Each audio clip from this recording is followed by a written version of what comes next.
Welcome to the Danylo Husar Struk Memorial Lecture.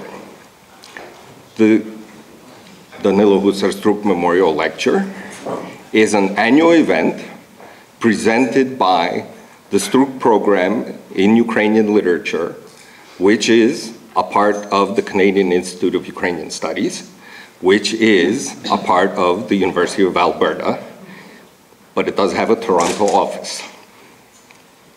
This year in particular, we are very happy to have the St. Vladimir's Institute as a co-sponsor, and I am very grateful to Lida Smilka for arranging the premises and the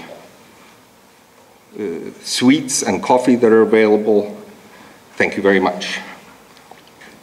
This is the 18th year that the annual lecture is taking place. That is, in fact, how long since Danylo suddenly and unexpectedly passed away. And we have a long record of very distinguished speakers, and no less distinguished the speaker today.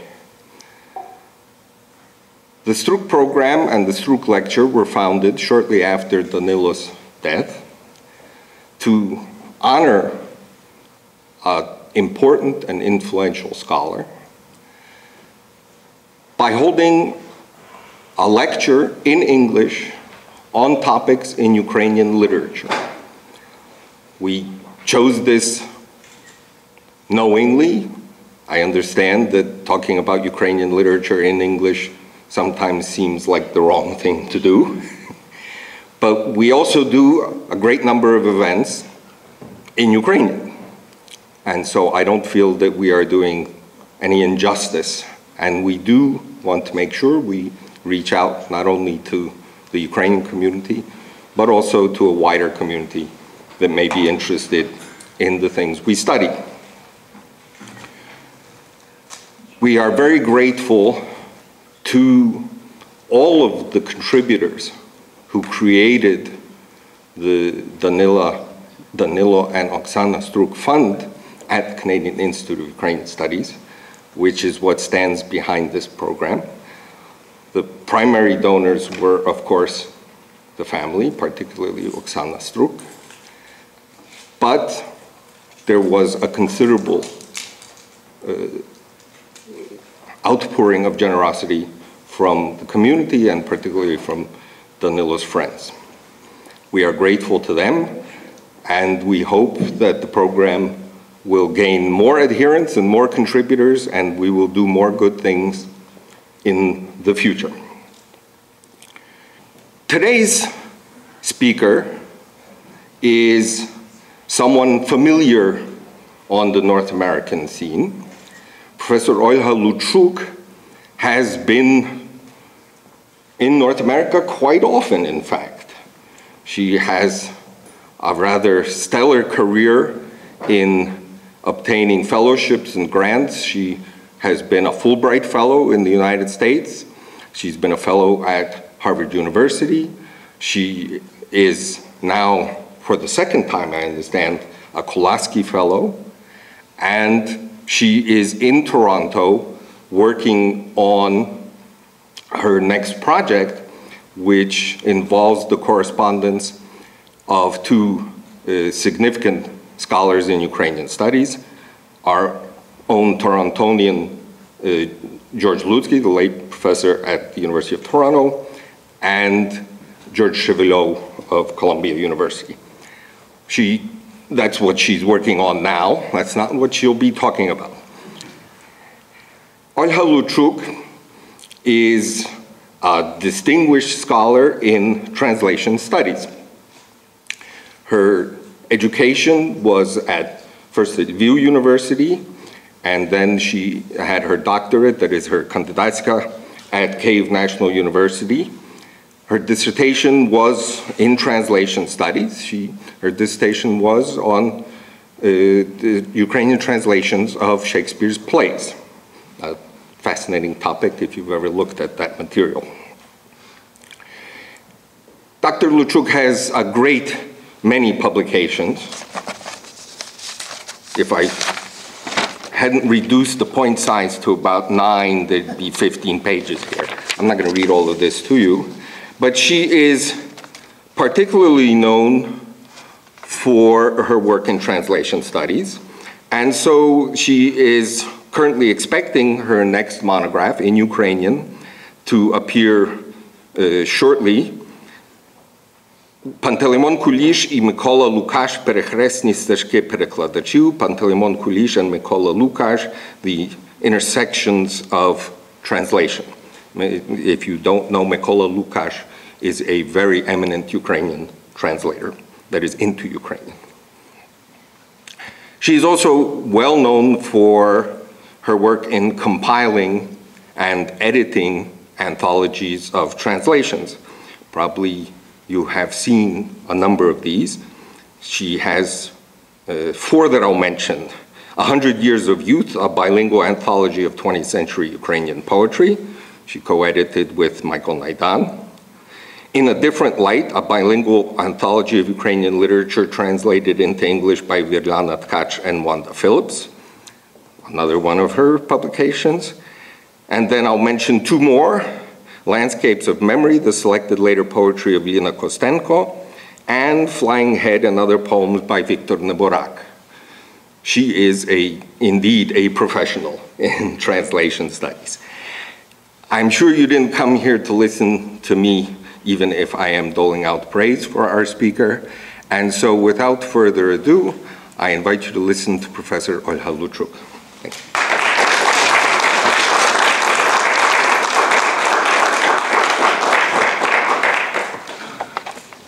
Thank you, Professor Tarnawsky, for your very kind and generous introduction.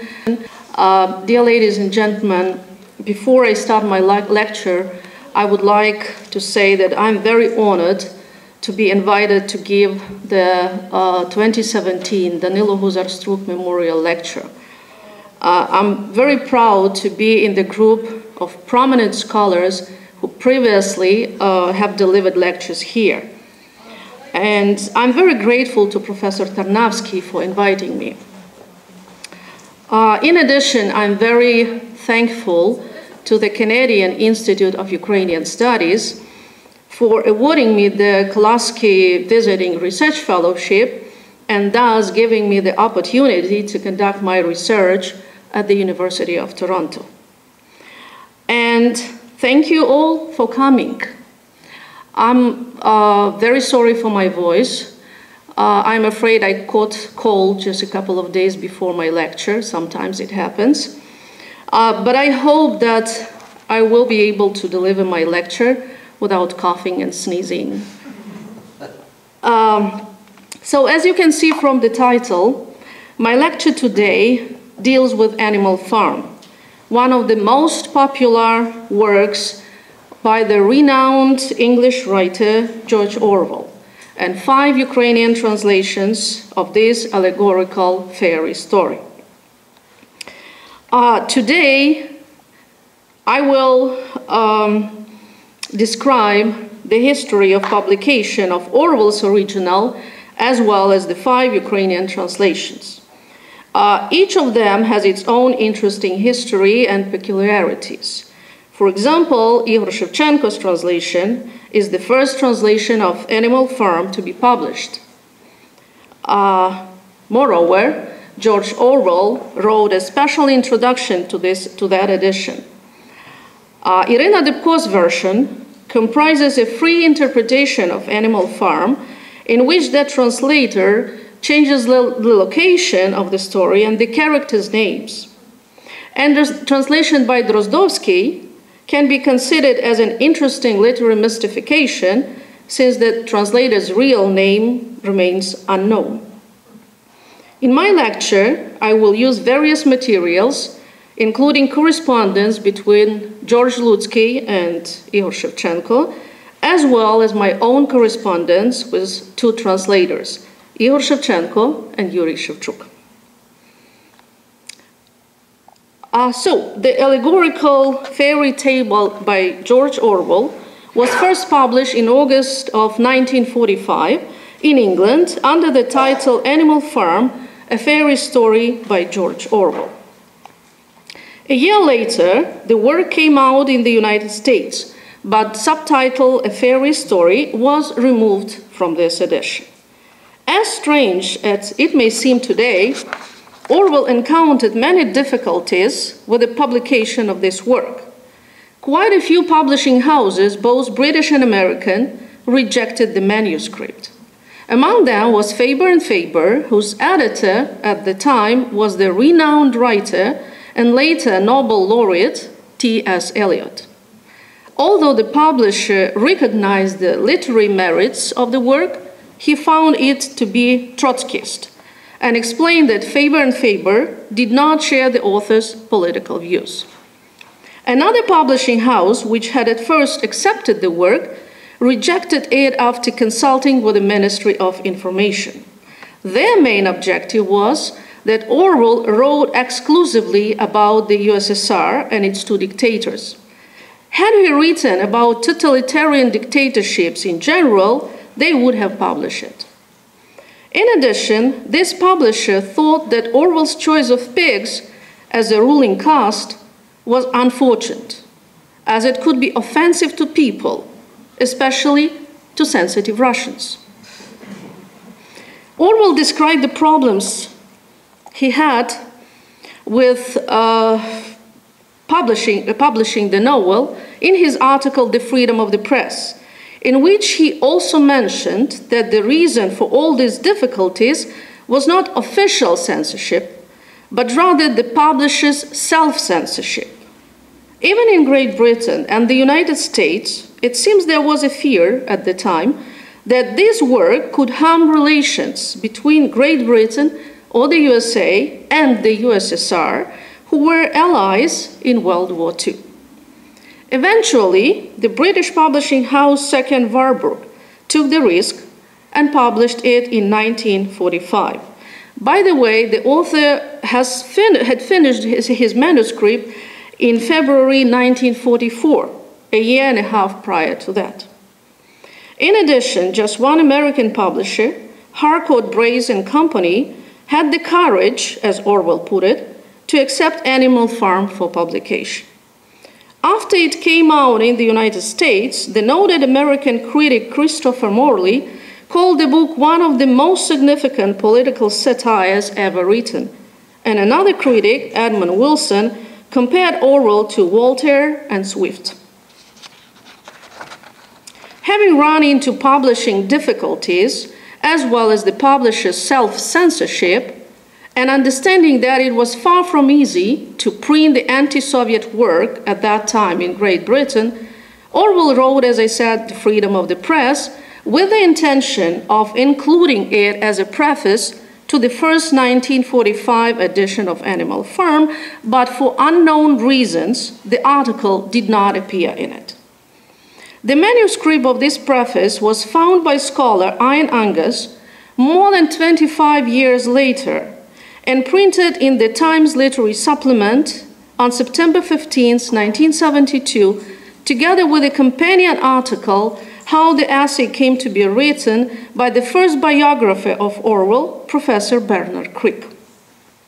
According to Crick, the major thrust of Orwell's article was that cowardice is as great a threat to liberty as official censorship.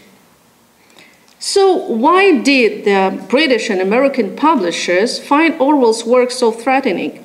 And why was this work, as well as his novel 1984, forbidden in the USSR and Eastern European countries for many years, until the late 1980s? The answer is quite simple: political expediency. George Orwell's Animal Farm is an allegory of the Soviet totalitarian regime, a work that dispels the Soviet myth about socialism in the USSR. Orwell himself spelled out his intentions and the main objective of his novel in another preface he wrote, this time to the first Ukrainian translation of Animal Farm. In particular, Orwell stated that it was of the utmost importance to him, quote, that people in Western Europe should see the Soviet regime for what it really was, end quote. A system that, according to Orwell, had nothing in common with a society built on the principles of social justice and equality. That is why the author decided to refute the Soviet myth, quote, in a story that should be easily understood by almost everyone and which could be easily translated into other languages, end quote. In the same preface, Orwell also explained why people in England could not comprehend what was really happening in the USSR. According to the author, one of the reasons for such a misunderstanding or illusion lay in the fact that England was a country, quote, in which people have lived together for several hundred years without major conflict, in which the laws are relatively just, and official news and statistics are almost invariably be believed, and last but not least, in which to hold and to voice minority views does not involve any mortal danger. In such an atmosphere, in Orwell's view, the man in the street has no real understanding of things like concentration camps, mass deportations, arrests without trial, press censorship, etc. And when such a man reads about a country like the USSR, he automatically translates everything into English terms, and he quite innocently accepts the lies of totalitarian propaganda. It means that being accustomed to comparative freedom and moderation in public life, totalitarianism is completely incomprehensible to people in England. That is why Orwell believed that the majority of English people were incapable of assessing the true nature of the Soviet regime and were under a sort of illusion. These and other factors can partly explain why Orwell's Animal Farm faced publishing difficulties in the West in 1945. Nevertheless, Orwell chose to deconstruct the Soviet myth in the unusual genre of the allegorical story that depicted a rebellion of domesticated animals on a farm, and this choice was also very deliberate.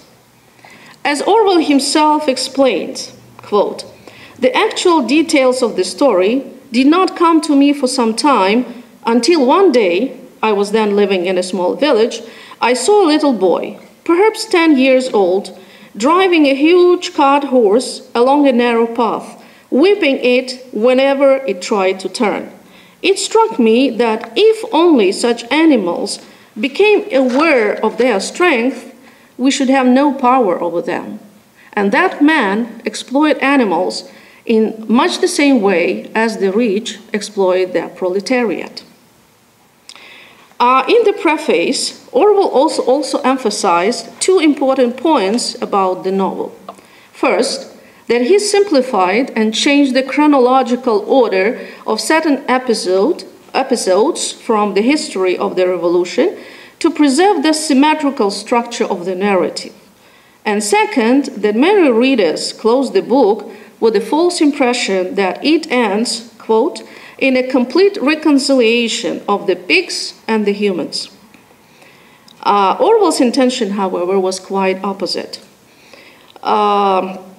He deliberately ended the story with a loud note of discord, as he was writing immediately after the Tehran Conference of 1943, which, as everybody thought, had improved relations between the USSR and the West.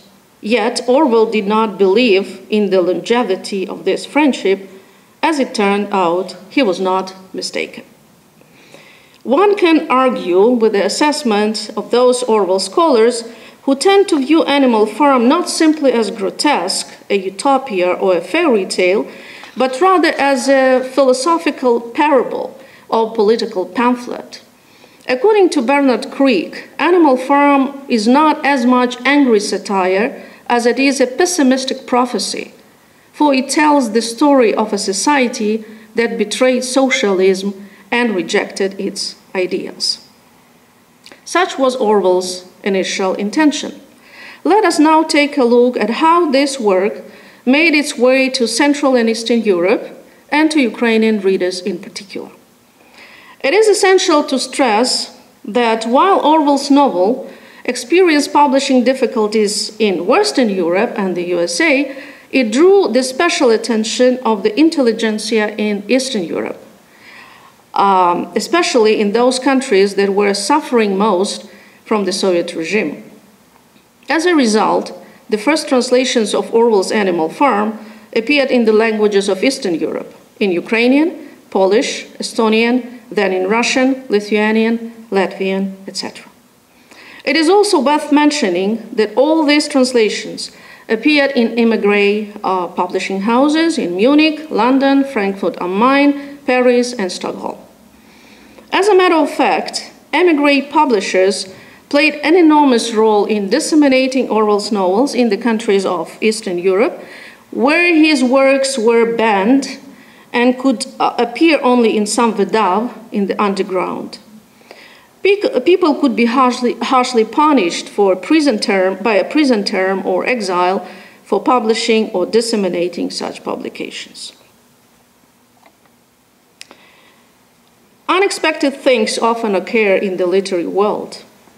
No one could have predicted that Ukrainians would be the first to translate Orwell's Animal Farm, and that its first translator, who translated Orwell's novel in 1947, almost right after the original appeared, would be the noted Byzantinist and Harvard University professor Igor Shevchenko, who published his translation under the pen name Ivan Chernyatinsky. Back then, however, he was not a professor yet, and not well known. Neither was George Orwell. Orwell's original novel was not as well known at the time either, but these circumstances do not change the fact that the first translation of this celebrated work was a Ukrainian one, entitled Kolhosp Tvarin, Collective Farm of Animals, and that it appeared thanks to Igor Shevchenko and his personal contacts with George Orwell. Shevchenko is not the only translator of Animal Farm into Ukrainian. Several other translations appeared in the 1980s and the early 1990s. Among them is the clearly experimental free translation by Irina Dybko entitled Hutir Tvarin, Farmstead of Animals, and published in 1984. As its title page announced, this translation was dedicated to the victims of the Holodomor in Ukraine. Two other Ukrainian translations appeared in 1991. One of them, entitled Ferma Rai dla Tvarin, The Farm, a Paradise for Animals, was done by Yuri Shevchuk and appeared in the journal Всесвіт. And the other, entitled Skotoferma, Livestock Farm, was included in a book that also contained the Ukrainian translation of Arthur Kessler's novel Darkness at Noon. Drozdovsky was indicated as the translator of Orwell's work in this edition. The following year, yet another translation of Orwell's novel came out in the journal Vitchizna under the title Skotohutir, The Farmstead of Livestock. The translator's name was not included, and Natalia Okolitenko wrote the preface to the translation. Every one of these translations mentioned above has its history and its unique features, and each one is interesting in its own way, either because of personal context with the author, as in the case of Igor Shevchenko, or because of textual peculiarities, as in the case of Irina Dybko's translation, or because of the mystery regarding the translator, as in the case of Drozdovsky. So let's start with the first Ukrainian translation. In the 1940s, Igor Shevchenko, just as many other Ukrainians, ended up in the displaced persons camps in Germany. Many of the DPs managed to maintain cultural and intellectual activities even under the harsh circumstances. There were many representatives of the creative and academic professions among the displaced persons, including writers, actors, and scholars. The Ukrainian translation of Animal Farm under the title Kolhosp Tvarin came out in the Prometei Publishing House, which at the time was located in Germany. This edition was primarily meant for Ukrainian refugees in occupied Germany in the camps. The publisher's foreword announced that the translation was the beginning of, quote, a whole series of Ukrainian translation of works by contemporary Western European writers and journalists. And that, in this way, the publishing house intended, quote, to contribute to the establishment of the close contacts between the progressive Ukrainian world and the dynamic contemporary socio-political and cultural Western European processes and phenomena, end quote. The publisher also found Orwell an extremely interesting figure, since the latter belonged, according to them, to that group of intellectuals who acknowledged the need to fight for radical rebuilding of the world on the principle of social justice, end quote. It is no wonder, then, that the former Soviet subjects who had escaped from the USSR became interested in this particular work by Orwell. The edition referred twice to the genre of the work. The subtitle on the front cover calls it Kaska, a fairy story, and the foreword itself indicates that it is a work of socio-political satire. In the 1980s, Igor Shevchenko not only expressed his views on Orwell's literary legacy in general, but also described how he came to translate Animal Farm. Among other things, he recalled that he was introduced to Orwell literally and figuratively by the Poles.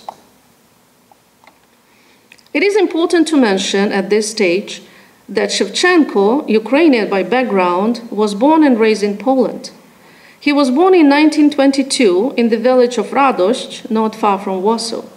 His parents were Ukrainian patriots from Kiev who were forced to emigrate from Ukraine after the Bolsheviks' intervention. In Warsaw, Shevchenko graduated from the Adam Mickiewicz Gymnasium. Right at the beginning of World War II, Shevchenko moved to Prague, where he studied at Karl's Universitet. Later, he also studied at the Catholic University in Lviv, majoring in classical philology, ancient history, and comparative linguistics. After the war, Shevchenko's school friend from Warsaw, Andrzej Vincents, son of the noted Polish writer and diplomat Stanisław Vincents, found Shevchenko and convinced him to join the staff of the Polish daily Dziennik Żołnierza, for which Andrzej worked at the time. It was Andrzej and another of Shevchenko's friends, Konstantin Jelensky, who had spent some time in England and later introduced Igor Shevchenko to English literature and to Orwell's works in particular. From Orwell's letters, we also find out that the mother of Konstantin Jelensky, Teresa Jelenska, who personally knew Orwell and planned to translate Animal Farm into Polish, introduced Shevchenko to Orwell in a letter. A little later, on April 11, 1946, Shevchenko wrote to Orwell himself in order to obtain permission to translate Animal Farm, which marked the beginning of their correspondence. In the chaotic post-war years, some of the correspondence between Shevchenko and Orwell was lost. The letters and materials that had been preserved are included in the complete works of George Orwell. The two men corresponded mostly in 1946-47, but Shevchenko remembers receiving another letter from Orwell in late 1949 or early 1950. It was a very moving letter in which Orwell wrote about his illness, tuberculosis, and his sincere hope of recovering because a new TB medicine had been recently discovered. At Shevchenko's request, Orwell wrote a preface specifically for the Ukrainian edition of Animal Farm. Thus, the first Ukrainian translation is accompanied by a unique document that is today cited around the world and translated into many languages.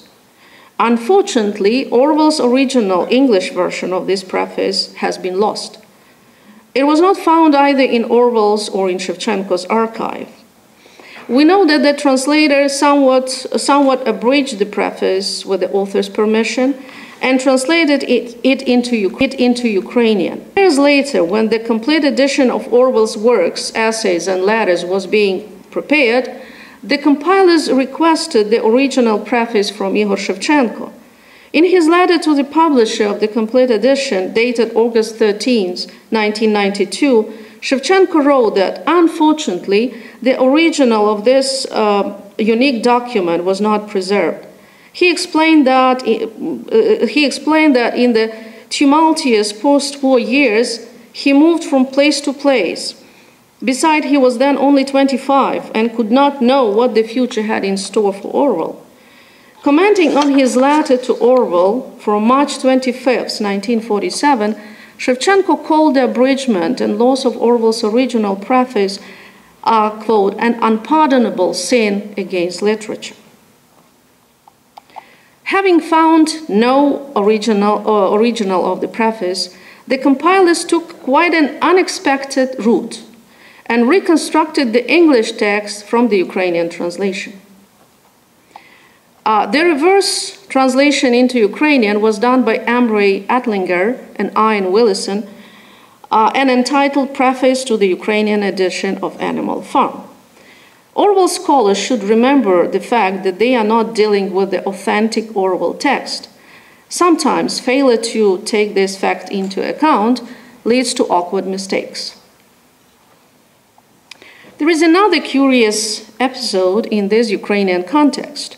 In the same year of 1947, Orwell writes a letter to his friend, the English writer Arthur Koestler, in which he introduces Igor Shevchenko as a translator and asks Koestler to give Ukrainians permission to translate his works. From this letter, we know that Orwell was pleased with the quality of Shevchenko's translation. As he wrote to Koestler, the Ukrainian translation had been reasonably, quote, reasonably well printed and got up, and so far as I could judge by my correspondence with Shevchenko, well translated, end quote. In the same letter, Orwell tells Koestler what happened to the Ukrainian translation of Animal Farm after it was published. Quote, I have just heard from them that the American authorities in Munich have seized 1,500 copies of it and handed them over to the Soviet repatriation people. But it appears about 2,000 copies got distributed among the DPs first, end quote. One can also infer from this letter why Orwell so actively supported Ukrainians in their translation projects. Quote, I'm sure we ought to help these people all we can. And I have been saying ever since 1945 that the DPs were a God-sent opportunity for breaking down the wall between Russia and the West. If our government won't see this, one must do what one can privately, end quote. It is worth noting that Igor Shevchenko's translation of Animal Farm, although it was done in the post-war years without access to comprehensive dictionaries, reference literature, and other translation of this work, the text is faithful to the original and highly readable. There are a few inconsistencies in the translation of names, a few inaccuracies, and the post-war Ukrainian language might need to be modernized for Ukrainian reader of today, but these minor issues are easy to correct. The translator himself partly made these corrections and planned to continue working on them. From my correspondence with Professor Shevchenko, I know that in his retirement, he intended to reprint his translation and even edited a part of it for this purpose. Quote, I revised the first half of the translation recently, correcting its errors in rendering and in my Ukrainian of the late 40s of the last century. And between you and me, would you like this revised version to be published again? The objective reason is that with the Putin era, Animal Farm begins to be actual again. End quote. Unfortunately, Shevchenko passed away before he could complete his editorial work on this translation. Most certainly, it is worth reprinting this translation now, as it was the first Ukrainian translation of Animal Farm, and a unique one at that, done with the permission and participation of the author. Besides, as Igor Shevchenko wrote himself in his letter to me, quote, the history of my translation is basically unpublished and perhaps worth talking about, end quote. Moreover, reprinting this translation should be done in memory of Igor Shevchenko, especially considering the fact that 2017 marked 2 anniversaries related to the project. 95 years since the birth of Igor Shevchenko and 70 years since the publication of the first Ukrainian translation of Animal Farm. Now let us talk about the interpretation by Irina Dybko. This version, or free translation as it was called, was published in North America by Smolosky Publishers in 1984. As we find out from its foreword, written by Roman Kuchar, the translator attempted to correct or modernize Orwell's work somewhat because, quote, in its allegorical literary disguise, Orwell's work no longer speaks as powerfully to the contemporary readers as it did when it first surprised the readership. That is why, according to the author of the foreword, his, Orwell's, ephemeral terminology, the animals of England, the animals of Wales, animal rights, etc., could stand a more precise and modern rendering. It is high time, as Roman Kuchar puts it, to call things by their real names. That is, to tell the Ukrainian readers the historical truth that in his work, Orwell depicts the, quote, criminal nature of Muscovite Bolshevism. With this goal in mind, the translator Russifies the names of all the heroes of Animal Farm. Thus, instead of Mr. Jones, her text features the farm owner Romanov. The Boer Napoleon becomes Vissarionov in Irina Dybko's translation, and his police dogs Bluebell, Jesse, and Pincher become Belov, Jesov, and Pinko. The boss Snowball gets the name of Davidovich, and the hard-working horse boxer becomes Dobrylov. The reticent donkey Benjamin becomes Molchaznikov. The goat Muriel is called Murka, and the mare Molly is called Milochka. The rest of the fairy story's characters acquire similarly modified names, and the action takes place not in England, but in Volgograd. The logical question to ask is whether such substitutions have a place in translation, and if such an interpretation can be called translation as such, even if it is free. Of course, such questions are debatable and necessitate a detailed analysis of how such attempts to explicate and modernize Orwell's work influence the original and its content. But another question seems equally important. Hadn't Orwell made his work transparent enough for readers to understand its true content? Is it just the use of the actual names of Stalin, Trotsky, and others that gives readers a clue that this work is really about the Stalinist era? Orwell never concealed his real intention to write an allegorical fairy story about the Soviet regime and the so-called socialism in the USSR. And he discussed this in detail in his prefaces. It might be worth recalling the idea voiced by Bernard Crick about Orwell's essay on self-censorship in Great Britain. The former noted that it was for the best that Orwell's essay, The Freedom of the Press, was not included as the preface to Animal Farm, as in his opinion, quote, the fable might then have lost its general resonance, might have appeared to be an attack only on Stalin, and the universality of its reflections on the corruption that can come from power might have seemed just the projection of an English literary quarrel, end quote. I would argue that this is exactly what Irina Dybko did in her translation. The fable in her interpretation loses its more general meaning and is perceived exclusively as a work about Stalin, whereas the universal character of the novel's ideas about the way power corrupts is lost.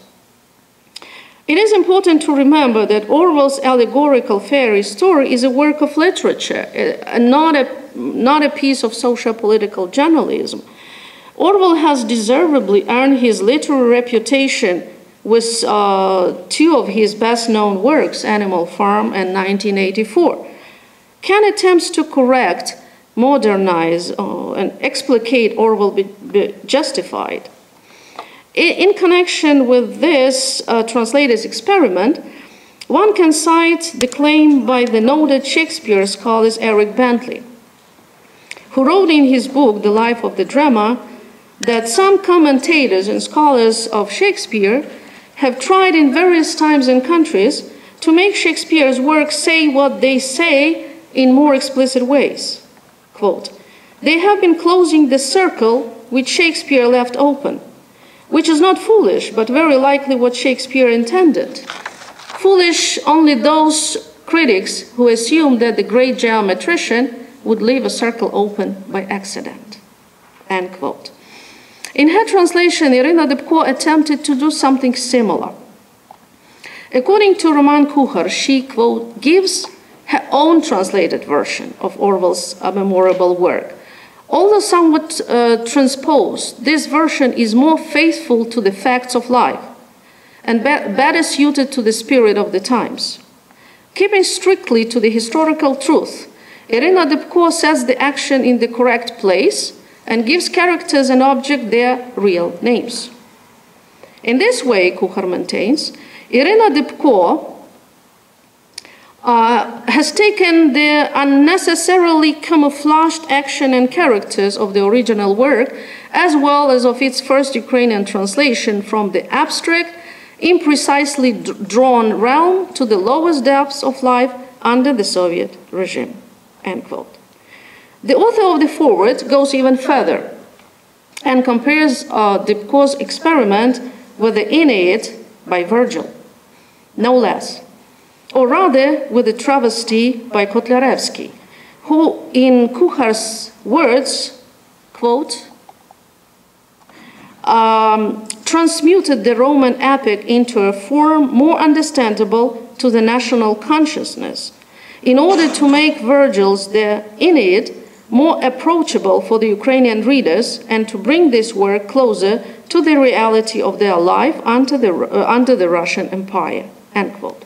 However, the author of the foreword omits an important detail. No one, not even Kotlяревский himself, considered Kotlяревский travesty a translation. Kuchar considers it a drawback of the previous Ukrainian translation that Ihor Shevchenko followed the textual peculiarities of Orwell when the contemporary political situation, quote, prompts the translator to take a different approach. If Orwell did not call his character Stalin, would his translators do it for him in an effort to help that supposedly unaware reader to decipher the author's allegory? Is this an attempt to surpass Orwell or a lack of faith in readers' perceptiveness? Though, of course, everyone has the right to experiment, and readers can make their own decision on the efficacy of Dybko's approach. Now let's move to another translation. The translation by Yuri Shevchuk, at the time still a young scholar and translator, appeared in 1991 in the journal Всесвіт. The first thing that attracts the reader's attention is the unusual translation of the work's title. How and why did the English title Animal Farm become Ferma raj для тварин, the farm, a paradise for animals, in Шевчук's translation? I decided to address this question to the translator himself. Quote, I don't know, confessed Шевчук, who came up with this rather cheap title, Ferma raj для тварин. To me, as someone with a diploma in theory and practice of translation, and a devoted practitioner of this art, such frivolous treatment of the original would be sacrilege. At the same time, I was so overjoyed that my translation appeared in print that I didn't care about anything else. This was my debut as a translator, and I was very happy that it was a truly explosive work rather than something more neutral, end quote. Шевчук began translating Orwell's Animal Farm back in 1987, renting the title Ferma для тварин, a farm for animals. He did not know of the existence of other previous Ukrainian translations. He undertook this project in an effort to find refuge from this, he said, tragicomic atmosphere of the USSR at the time. Quote, I knew it, Orwell's fairy story, almost by heart, because I had a copy of it that my good friends had brought me from London. I felt the need to do something to resist the bug around me, so I would not become the same as the rest. So I started translating this fairy story. It was almost like a course of semi-conscious self-therapy, an act of resistance against the communist regime, which was deeply revolting to me back then in its especially barbaric Russian variant, end quote. The translator also remembers the role Solomia Pavlichko had played in the publication of this translation. Pavlichko, a friend of Шевчук since his graduate school years in Kiev, was the first reader of the translation, and her opinion of it was favorable. Moreover, she showed the translation to her father, the well-known writer Dmytro Pavlichko, who also liked it. Nevertheless, in the late 1980s, there was hardly any hope that it could be published in Ukraine, considering its political tenor. Dmytro Pavlichko, as Шевчук recalls, thought that, quote, no editor would be willing to print it and risk his job. But the translator did not lose hope that sooner or later his work would see the light of day. Only when Orwell's novel came out in Russian translations in various journals and publishing houses of Latvia, Kyrgyzstan, and Russia between 1988 and 1990 did the situation also change in Ukraine. The journal Всесвіт decided to print the Ukrainian translation of Orwell's fairy story.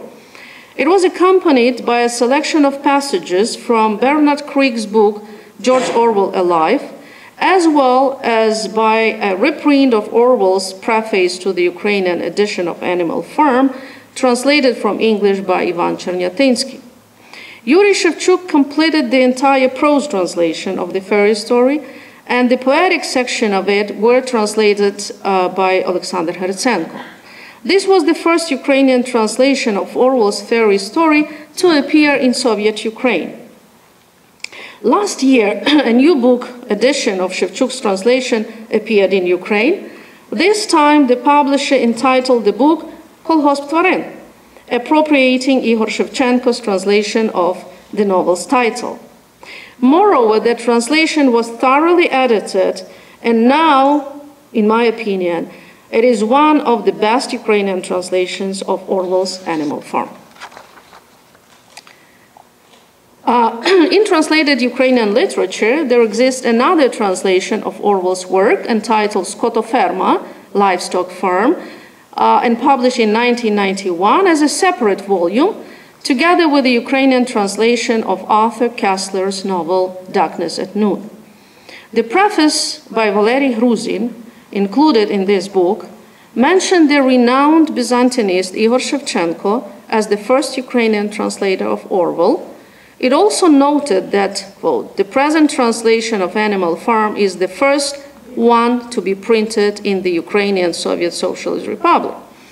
As we know, the first translation in Soviet Ukraine was done by Yuri Shevchuk, but the time difference in the publication of the two translations was very insignificant. This edition also reprinted Orwell's preface to the Ukrainian edition of Animal Farm, although it did not indicate the full name or the full title or the name of the preface translator. A textual analysis, however, demonstrates that this is a well-edited version of Igor Shevchenko's translation. Livestock Farm is, in my opinion, a very good translation of Orwell's work, both in its faithfulness to Orwell's text and images and its stylistic vividness and originality of the Ukrainian language. Drozdovsky is indicated as the translator of this work. As far as I know, Igor Shevchenko was not aware of someone editing his translation. This might be one of the reasons why the editor concealed his real name. Yet, when one compares Igor Shevchenko's translation to that of Drozdovsky, it is difficult to see any linguistic or stylistic similarities. Of course, the text could have been edited beyond recognition, but there are also nuances that make that translation recognizable. For example, there is a scene in Orwell's novel when, after their victory over the humans, the animals write commandments, 7 commandments on the wall. Then the text comments on the mistakes the animals made in the writing of these commandments. Quote, "It was very neatly written, and except that friend was written, friend, and one of the S was the wrong way round, the spelling was correct all the way through." In this instance, Igor Shevchenko faithfully follows the original, indicating that mistakes were made in the spelling of the word friend and the writing of the letter S in Ukrainian. Заповіді написані були чітко, літери були усюди поставлені правильно, тільки замість друг вийшло дург, а животик одного з S випнувся у неправильний бік. Drozdovsky offers a somewhat unexpected translation, in this case, stating that mistakes were made in the spelling of the words friend and clothing, одяг in Ukrainian. Написано це було надзвичайно охайно, і за винятком незначних описок у словах друг та одяг, жодних інших помилок не було. It is unclear why the translator introduced the word clothing into the text, or if it comprises part of the editorial work, because such a substitution is neither justified nor probable. But if it was part of a translator's original work, it is a possible variant, although a controversial one. No other available Ukrainian and Russian translations give the variant that Drozdovsky does. Usually the rest of the translators try to keep to the original, although they do it by different means. In Irina Debko's translation, the animals made a mistake in the writing of the Cyrillic letter Ya in the Ukrainian equivalent for the English word friend, приятель. У написаних заповідях правопис був правильний, крім букви Я у слові приятель. Ця буква була більшої величини і написана в протилежному напрямі. Here the translator attempted to render both original mistakes in the word friend and the writing of the letter S in the original text and Ya in translation in one word, which could have been more appropriately written as приятель in the translated text. The idea of the letter Ya merits attention since Ukrainian children almost always write it backwards when they are learning to write. Yuri Shevchuk's translation, as well as the version by the unknown translator, reproduce the spelling mistake in the word friend, Ukrainian druh, and in writing the 2 Cyrillic letters, U and S respectively. In Yuri Shevchuk's translation, it is as follows. Все було написано дуже ретельно, от тільки замість друг написали друг, а в одному У хвостик загнули не в той бік. Все ж інше цілком відповідало граматичним правилам. In the unknown translator's version, it is кожна літера була ретельно виведена, от хіба що замість друг вийшло дург, а одне «с» дивилося в інший бік. Але в цілому все справляло бездоганне враження. So thus the question of the originality of Drozdovsky translation remains an open one for now.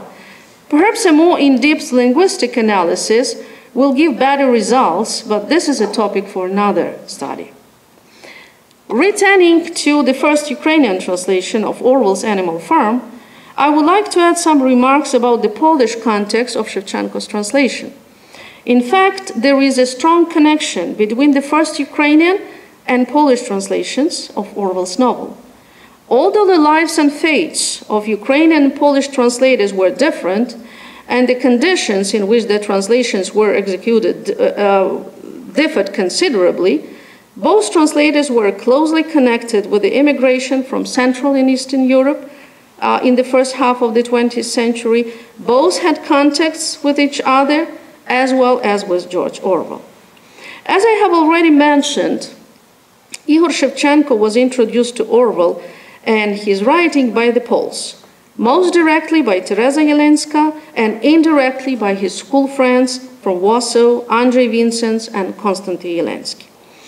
It was Konstanty Jelensky who told Shevchenko that his mother, Teresa Jelenska, personally knew Orwell and was translating Animal Farm into Polish. There is a strong possibility that it was Jelensky who encouraged Shevchenko to translate novel into Ukrainian. That was the literary environment in which Shevchenko read the works of Orwell and other Western writers. He himself believed in social democratic ideas and thought that the political future of Ukrainian immigrants was closely connected with the socialist and anti-Stalinist circles of the time. Since Animal Farm was intentionally written as an anti-totalitarian and anti-Stalinist work, Shevchenko decided to translate it into Ukrainian to present Orwell's ideas to Ukrainians in the German DP camps, which were filled with refugees from the USSR. Thus, the first Ukrainian translation of Orwell's novel appeared in November 1947. The first Polish translation of Animal Farm by Teresa Jelenska came out in London in December 1947 under the title Związęcy Folwark. It was published by the League of Poles Abroad, Świat Pol. Both Ukrainian and Polish translations of Animal Farm appeared thanks to translators' personal contacts with each other and with George Orwell. Speaking about the first Polish translation of Animal Farm, it should be added that Jelenska worked on her translation at approximately the same time as Shevchenko did. This becomes obvious from George Orwell's correspondence. For example, in his letter to Leonard Moore from August 6, 1946, Orwell, among other things, mentioned that he was, quote, in communication with Mrs. Jelenska, the Polish woman who translated Animal Farm, about a further translation, end quote. Unfortunately, no correspondence between Teresa Jelenska and George Orwell has been traced, but in the complete works of George Orwell, there are several notes and comments stating that they corresponded and discussed different projects in letters. It has also been noted that Orwell took much interest in Mrs. Jelenska's effort and met with her to explain in French those parts of her text she found difficult. Teresa Jelenska wrote a brief memoir about George Orwell, Wspomnienie o Orwellu, which appeared in Wiadomości in 1968. In her memoirs, the Polish translator claimed that she had learned about Orwell's Animal Farm purely by chance. In 1946, she read about Orwell's new novel in London's Observer. Then she immediately bought the book, read it, and was deeply fascinated by it because, in Mrs. Jelenska's words, quote, the book concerns us and was in fact about us. From Orwell's correspondence, it is also known that Ukrainians and Poles did not pay any fees or royalties for Orwell's permission to publish his novel in translation. Quote, I did not want any fee for Animal Farm from the Poles or any other Slavs, wrote Orwell in his letter to Leonard Moore, dated June 8, 1948. While asking Arthur Kessler to give Ihor Shevchenko permission, to publish his works into Ukrainian, Orwell also wrote, without payment, of course. Later in the letter, Orwell also added, "I told him you would not press for payment, which in any case these people could not make." In one of his interviews, Igor Shevchenko mentioned that he knew Teresa Yelenska personally and that they met several times. As a matter of fact, Teresa Yelenska wrote to Orwell on Shevchenko's behalf and broached with him the possibility of the publication of his Ukrainian translation. In addition, Shevchenko in his comments tried to explain why a Polish diplomat's wife, Teresa Yelenska, supported a Ukrainian translation of Animal Farm, apart from her position as the grand dame in Italo-English literary circles and her connection with Orwell. Those post-war days, combined with the Soviet domination of Poland, witness a rapprochement between left-wing or liberal Polish intellectuals and their few Ukrainian counterparts, for both sides realized that they had been gobbled up by the same animal. Hence, it was the cooperation on the venture which would bring the message of an anti-Stalinist Western left-wing author to the Ukrainians. End quote. In conclusion, I would like to say that Ukrainian translated literature abounds in various interesting facts and translators' experiments. Yet the history of Ukrainian translation of Orwell's Animal Farm is probably among the most interesting ones. This is so not only because there are several translations of this work, or because the translations are unusual in some way, although this factor is present as well, but rather because this history features the unique phenomenon of an almost simultaneous translation of Orwell's masterpiece, which unfortunately remains timely even today, and because of the very interesting story of the personal context between the author Orwell and the translator Igor Shevchenko. Literary and translators' mystifications and unusual interpretations also attract the attention of scholars, specialists in literary studies and translation studies. A comparative analysis of the English original and its Ukrainian translations would likely prove to be no less interesting. As we can see, Orwell's fairy story furnishes much material for scholarship and translating experiments. This brings me to the end of my lecture. Thank you very much for your attention. And if you have any questions, I will be very glad to try to answer them. Thank you.